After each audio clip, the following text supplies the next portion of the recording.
Hello बच्चा लोग, मेरा नाम है हिमांशु तमीजा और हम देख रहे हैं क्लास 10th एनसीईआरटी का chapter number 12 areas related to circle. Areas related to circle का हम इंट्रोडक्शन और एक्सरसाइज नंबर 12.1 ये कंप्लीट कर चुके हैं। अगर वो वीडियोस आपने नहीं देखे तो उन वीडियोस को जरूर जाके देखिए। उनका लिंक जो है वो डिस्क्रिप्शन में मिल जाएगा या फिर ये आई बटन आएंगे, इन पर क्लिक करिए तो आप अलग अलग वीडियोस पे पहुंच जाएंगे। ये वो जो हम देखेंगे एक्सरसाइज नंबर 12.2। तो एक्सरसाइज 12.2 से पहले हम थोड़ा सा इसका इंट्रोडक्शन वाला पार्ट देख ले कि इसमें हमें देखना क्या है, 12.2 में हमें क्या पढ़ना है। तो चलिए एक एक करके हम समझते हैं। वैसे तो आप लोगों ने 9th क्लास में ये वाली चीज पढ़ी हुई है, फिर भी थोड़ा सा रिकॉल कर लेते हैं। सर्कल्स वाले चैप्टर में आपने देखा हुआ है, फिर भी हम थोड़ा सा रिकॉल कर लेते हैं और रिकॉल करके फटाफट 12.2 स्टार्ट करते हैं और उसके क्वेश्चंस करते हैं। बहुत इजीली समझ आ जाएगा। चलिए देखते हैं, स्टार्ट करते हैं। सबसे पहले देखा जाए व्हाट इज सेक्टर। सेक्टर क्या होता है, पढ़ा हुआ है आप लोगों ने। सेक्टर क्या हुआ होता है, क्या होता है सेक्टर? द पोर्शन और part of the circle, circular region, वो पोर्शन और वो पार्ट सर्कुलर रीजन का, सर्कल का वो पार्ट एनक्लोज्ड बाय 2 रेडियाई, जो 2 रेडियाई के अंदर एनक्लोज्ड होता है, enclosed bye 2 radii and their corresponding arc, and their corresponding arc. Arc क्या होता है? जो सर्कुलर रीजन का एक छोटा सा हिस्सा होता है ना, इस केस में अगर ए बी बोला जाए तो ये ए बी आर्क हो गया and their corresponding arc is called sector. तो सेक्टर को हमने किस तरह से डिफाइन किया? वो रीजन जो एनक्लोज है किसके अंदर? 2 रेडियाई, 2 रेडियाई मतलब 2 रेडियस ओए और ओबी के अंदर एनक्लोज्ड है। ओए, ओबी और ये ए बी सर्कुलर आर्क, इन 3 जगहों के अंदर जो एरिया एनक्लोज्ड है, मतलब ये ग्रीन वाला region, this is called sector. इसको हम बोलते हैं सेक्टर। समझ आया?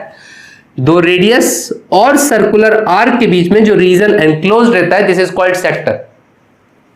और अगर ये थीटा एंगल बना रहा है तो ये छोटा रीजन है, सर्कल का छोटा रीजन, तो इसको, ये छोटे वाले को अपन माइनर वर्ड से बोलते हैं। छोटा वाला रीजन माइनर हो जाएगा, माइनर सेक्टर।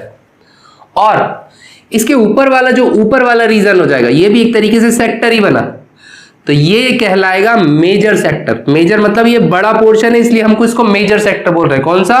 ये रेड वाला जो रीजन दिख रहा है आपको, this is called major sector. ये नीचे वाला हो जाता है माइनर सेक्टर और ऊपर वाला हो जाता है मेजर सेक्टर। तो अगर मुझे माइनर सेक्टर का एरिया निकालना हो, एरिया ऑफ माइनर सेक्टर, क्योंकि ये रीजन है, रीजन मतलब एरिया, तो अगर मुझे माइनर सेक्टर का एरिया निकालना हो तो एरिया ऑफ माइनर सेक्टर होता है theta upon 360। What is theta? The angle made by the 2 radii, 2 radii जो एंगल बनाएंगे, दिस इज एंगल थीटा। तो theta upon 360 pi R square. ये तो सर्कल का एरिया होता ही है पाई आर स्क्वायर, तो उसका थीटा अपॉन थीटा पार्ट 360 में से, 360 में से ये थीटा वाला पार्ट, तो theta upon 360 pi R square, this is area of the minor sector. अगर मुझे मेजर सेक्टर निकालना हो तो मेजर सेक्टर का एरिया क्या होना चाहिए? क्या होना चाहिए? देखिए, कोई भी फॉर्मूला याद रखने की जरूरत नहीं है उसके लिए। आप पूरे एरिया, पूरे सर्कल का एरिया निकालिए। पूरे सर्कल का, पूरे सर्कल का एरिया कितना होता है? This is pi R square. Pi R square, pi R square में से अगर आप ये वाला रीजन हटा दें, ये वाला क्या है? Minor sector. अगर मैं माइनर सेक्टर को हटा दूं, theta upon 360 pi R square, तो ये आपके पास क्या बन जाएगा? मेजर सेक्टर आ जाएगा ना? बिल्कुल आ जाएगा। अगर आप पूरे सर्कल के एरिया में से ये माइनर सेक्टर हटा दें तो आपके पास ये मेजर सेक्टर बन जाएगा, pi R square minus theta upon 360 pi R square. चलिए एक और चीज देखें, सेगमेंट। What is segment? देख लेते हैं। The part of the circular region, वही सर्कुलर रीजन का एक part enclosed between a chord. What is a chord? Chord क्या होती है? एक ऐसी लाइन जो सर्कल को 2 पॉइंट पे कट करती है, सर्कल को 2 पॉइंट पे कट करती है, इसको हम कॉर्ड बोलते हैं। तो इस वाले केस में A B is the chord, A B is the chord जो सर्कल को 2 पॉइंट पे कट कर रही है, enclosed between a chord and the corresponding arc. और जो करस्पॉन्डिंग आर्क, कॉर्ड और इस कॉर्ड के द्वारा बनने वाली जो आर्क है, ये ए बी, इस कॉर्ड और कॉर्ड के द्वारा बनने वाली जो आर्क है, इनके बीच में जो रीजन बनेगा, and the corresponding arc is called segment. इनके बीच में जो रीजन बनेगा, दिस इज कॉल्ड सेगमेंट। इसको हम क्या बोलते हैं? इसको हम सेगमेंट से डिफाइन करते हैं। दिस इज कॉल्ड सेगमेंट, ये होता है सेगमेंट। तो फिर से वही चीज, अगर छोटा रीजन है तो इसको हम माइनर सेगमेंट बोलेंगे, और ये ऊपर वाला रीजन जो बड़ा रीजन हो गया इसको हम मेजर सेगमेंट बोलेंगे। बड़े वाले रीजन को मेजर सेगमेंट और छोटे वाले रीजन को माइनर सेगमेंट बोलेंगे। तो अगर मुझे माइनर सेगमेंट का एरिया निकालना हो, area of minor segment, this is theta upon 360, पर थीटा तो कहीं बन नहीं रहा। थीटा हम यही वाला ले लेते हैं, कौन सा, देखिएगा सेंटर से अगर मैं ये पॉइंट को ज्वाइन करूं, ये आर्क बन गया, ओ सॉरी रेडियस बन गई OA, और OB ये दोनों रेडियस बन गई। तो ये जो एंगल बनेगा यहां पर भी एंगल वही कंसिडर होता है, थीटा। दोनों रेडियस के बीच में जो एंगल बनता है, रेडियस कौन कौन से पॉइंट से, जहां पे कॉर्ड कट कर रही है सर्कल को, उसको सेंटर से अगर मैं ज्वाइन कर दूं तो हमारे पास जो रेडियस बनेगी उन दोनों रेडियस के बीच का जो एंगल होगा, दिस इज थीटा एंगल, जो हम इस फॉर्मूले में यूज करेंगे। तो माइनर सेगमेंट का फॉर्मूला क्या होता है, this is theta upon 360 pi R square, मतलब एक तरीके से पूरे सेक्टर का area, minus 1/2 R square sine theta. ये जो ट्राइंगल दिख रहा है ना, इसका एरिया इक्वल में माइनस हो रहा है, पर हम उसका प्रूफ नहीं देख रहे, बस minus 1/2 R square sine theta, ये याद रखिएगा।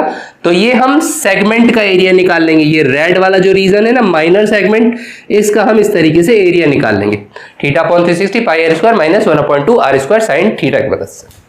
और अगर मुझे मेजर सेगमेंट का एरिया निकालना हो, मेजर सेगमेंट का, वो तो आप समझ ही गए होंगे क्या करना चाहिए, पूरे सर्कल का एरिया निकालिए और उसमें से ये रेड वाला रीजन माइनस कर दूं तो मेरे पास बाकी का रीजन बचेगा ना, और रेड वाला रीजन क्या था, ये माइनर सेगमेंट। तो खाली बस इतना सा क्या कि पाई आर स्क्वायर, मतलब एरिया ऑफ सर्कल में से हम क्या माइनस कर दें, आप तो जो भी माइनर सेगमेंट निकाले ना वो माइनस कर दीजिए, जो भी माइनर सेगमेंट की वैल्यू निकाले वो माइनस कर दीजिए। ये फॉर्मूला इतना बड़ा लिखने की जरूरत नहीं, पाई आर स्क्वायर पूरे सर्कल के एरिया में से माइनर सेगमेंट का जो भी एरिया निकले उसको माइनस कर दीजिए, तो आपके पास माइनर सेगमेंट आ जाएगा।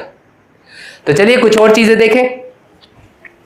इसी तरीके से अगर आपको आर्क निकालनी हो, आर्क की लेंथ निकालनी हो, जैसे इस वाले केस में देखिए मेरे पास आर्क क्या है, ये AB, ये AB इज द आर्क। अगर मैं मानना चाहूं, निकालना चाहूं आर्क AB की लेंथ निकालना चाहूं, और ये आर्क के दोनों जो एंड हैं ये सर्कल पे एंगल थीटा बना रहे हैं, एंगल थीटा बना रहे हैं, तो जो लेंथ ऑफ आर्क हो जाएगी, length of arc, length of arc कहां लिखें, यहां लिख देते, length of arc, length of arc is equal to होती है थीटा अपॉन 360, मतलब पूरे सर्कल के रीजन में से, पूरे सर्कल की लेंथ में से हम थीटा वाला पोर्शन निकाल रहे हैं, 360 वाला पार्ट से थीटा वाला पोर्शन निकाल रहे हैं, this is into circumference, this is 2 pi R. Theta upon 360 into 2 pi R, ये लेंथ हो जाती है, लेंथ ऑफ दिस आर्क। इस आर्क की अगर मुझे लेंथ निकालनी हो, चलिए स्टार्ट करते हैं एक्सरसाइज नंबर 12.2।